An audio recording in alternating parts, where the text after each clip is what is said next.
What's going on, everybody? My name is Michael Weir, and this is my review for Zack Snyder's Justice League, Chapter 1, Don't Count on It, Batman. We're doing them in chapters. I'm going to give you one review at a time by chapter, because I'll tell you, I watched all 4 hours of this thing, and then I tried to do a review, and there was so much content I was leaving out, and I was like, okay, how do you cram a 4-hour movie into a 5 to 10 to even 15-minute review? Now, don't get me wrong, there are people that have done that, and there are a ton of reviews. If you just want to see a quick review of the entire movie, this isn't the place, because I want to go through each chapter, and I want to have fun with each chapter. So after I watched the whole thing, I rewatched Chapter 1 today so I could talk about it with you guys. So without waiting any further, because man, it's been a year that we've been waiting for this thing. And honestly, it's been since 2017 since we've been waiting for this thing, so I don't want to delay it any longer. Let's do Chapter 1. Don't count on it, Batman.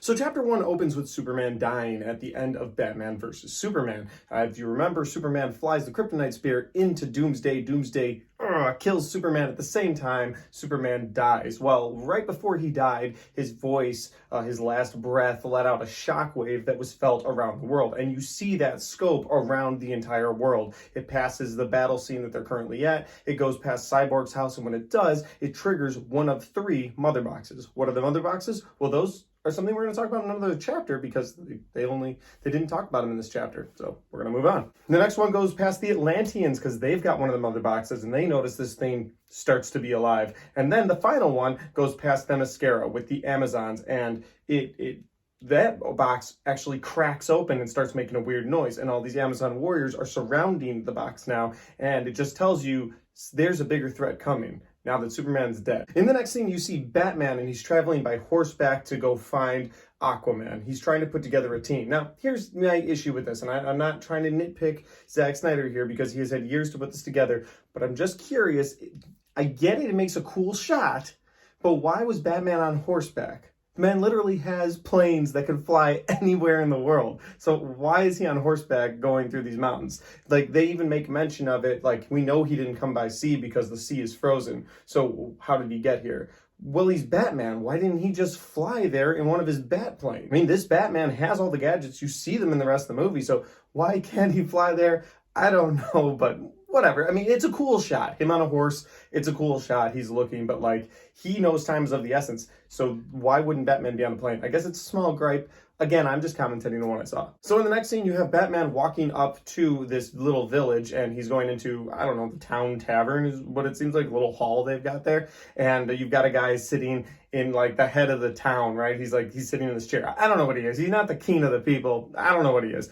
But Aquaman is right there, and we know it's Aquaman, but Batman supposedly doesn't. And so Batman says he's looking for a stranger, a traveler who brings them fish when they can't get out to sea. And he's saying this to Aquaman, who then translates it to the person in the chair. But the entire time, it's so cool. Like, you could tell Batman knows he's talking to Aquaman. Like, he knows he's talking to him. And that is a difference from that original Justice League movie, because it seemed like he didn't actually know he was talking to Aquaman. And then when he finally does, he goes, "So, I hear you talk to fish."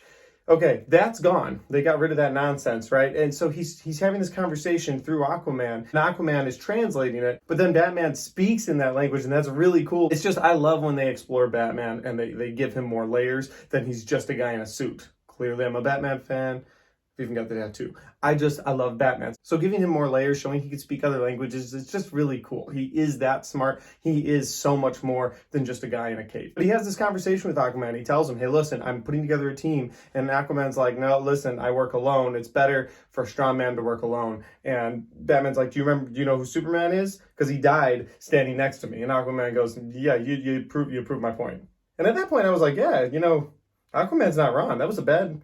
He just told you he works alone because he doesn't want to get hurt. And then you bring up Superman, who died fighting side by side. So, yeah, that was a bad call. So Aquaman's like, look, bro, it's not my thing. Hops in the water, takes off. Which then brings up one of my first negatives of this entire movie. And I don't have many, but I do have one here. And that's when all of the village people start singing to Aquaman as he swims away. It's just kind of weird. I mean, I understand maybe they regard him as a god, and so that's why they sing these songs to him. I mean, he supplies food to them. I mean, he takes care of them. So maybe that's why. But it was just strange and a little out of place, and then Batman just kind of gives up and he walks through the crowd. And that's that. I mean, that's the same. He goes to him, tells him, I need your help. And then he gets told no, and they start singing to him, and he just, all right, I'm out. Next up, you have Martha Kent, and it looks like she's saying goodbye to both her husband and Clark Kent's gravestones. And then you see her pack up a U-Haul and leave, and you see her home has been foreclosed. Obviously Clark was helping pay the bills and keep up with the house. I mean, yeah, think Superman is not Batman. While he has all of the strength, he doesn't have any of the money like Batman does. And so, he was probably helping his mom with the month-to-month bills, and so she has to pack up and leave completely. And it just adds more weight to that, I feel like, because, you see Superman die, and then it's like, oh yeah, Clark's dead too. And that death also has other ramifications other than just Superman is dead.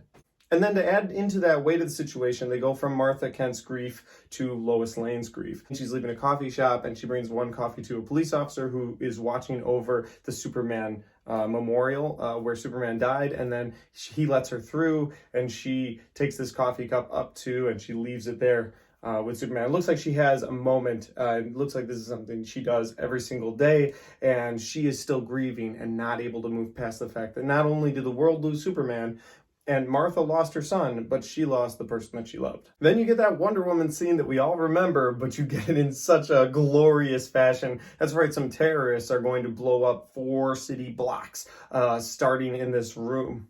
It's like a bank. I don't know what that thing is.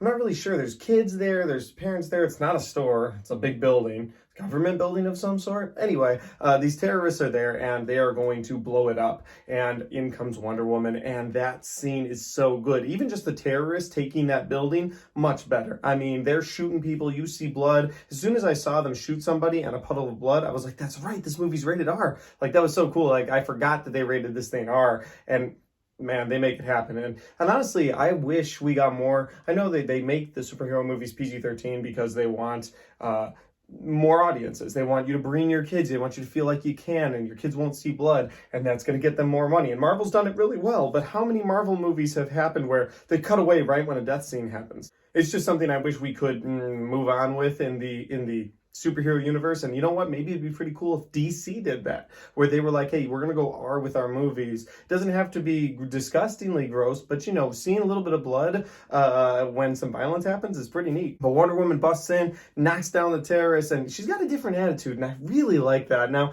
granted, I know that the previous 2 Wonder Woman movies took place a long time ago, and so maybe she was becoming Wonder Woman, and then she was understanding her role as Wonder Woman, but like, she does not have time for anything. She lassos this dude, and she's like, the lasso compels you to tell me the truth. So he's like, we're an organization. She's like, boring, move on, to get to the good part. Like, she doesn't have time for it. I like that. And then she is brutal. She comes in there and knocks somebody through a wall, takes out all the terrorists, and then of course saves them all from the bomb. And then finally, the last terrorist starts shooting at the crowd, and she blocks all the bullets and then lets him reload. Like, he thinks he's got a chance. He drops his clip, he gets his next one, pops it in there, he's ready to shoot again, and she just, bop, knocks him through the building, and it is awesome. Although, for the police down below, they had to have thought the bomb went off in there, right? Like, that's what they had to think, like, damn, everybody's dead. Like, eventually they figured it out, but when she blew up that entire front of the building to kill that one guy, they probably thought, man, the bomb went off and everybody's dead. Now granted, she saved the day, but it was a much better scene. I had a really fun time. And then we get to the last portion of this chapter, and that is back on Themyscira with the Mother Boss. The Queen arrives, and she's like, okay, what's going on with this thing? And it shuts down. And then a portal opens, and boom, Steppenwolf is there, and he looks glorious. I mean, he's awesome. Much better. His armor moves constantly, and it is just so cool to see. And then there's a 300 moment, and I wrote this down while I was watching this chapter because it really did seem like 300. He's like, you all will fear. And she goes, Amazons, show him your fear. And then they all yell, we have no fear, and then start unloading on arrows and going after him, and it's awesome. But it really did remind me of a 300 moment where he's like, what is your profession? And they all cheer because they're all warriors first, and that's what that's reminded me of. And since they're both Zack Snyder, yeah, he dipped into the pot a little, it seemed like. But that doesn't mean I don't love the scene, because I do. That was an awesome scene, and it was so much better this time too. The Queen barely makes it out alive. They knock down the pillars, and the entire arena, I guess, I don't really know prison, whatever it was, falls off into the cliff. Like they had a self-destruct mode on that thing if they needed to. They knock it into the cliff, but of course, Steppenwolf and his boys are more than okay. They come right out of the water and start chasing down the Amazons, and then he starts unloading with that axe, and oh my god, he's brutal. He's hitting horses, he's hitting women. They're just all going all over the place. And then they've got that awesome that arrow scene, which I'm so glad was a Zack Snyder thing. It's hard to know what was Zack Snyder's and what was Joss Whedon's until we got this, and then we can see, okay, what is and what isn't his. And they take that arrow and they shoot the mother box, and it's flying to the next person and flying to the next person. But just like in what we've already seen, Steppenwolf does catch up with it. He takes the box and he says, darkness is coming. And then boom, he's gone. And the Amazons are just kind of stunned. And they're like, what are we going to do? And the queen's like, we need to light the torch or something. Shoot an arrow with fire on it and it'll land in a certain temple. And they're like, but men won't know. And she's like, men won't, but she will. Referencing Wonder Woman. Pretty exciting.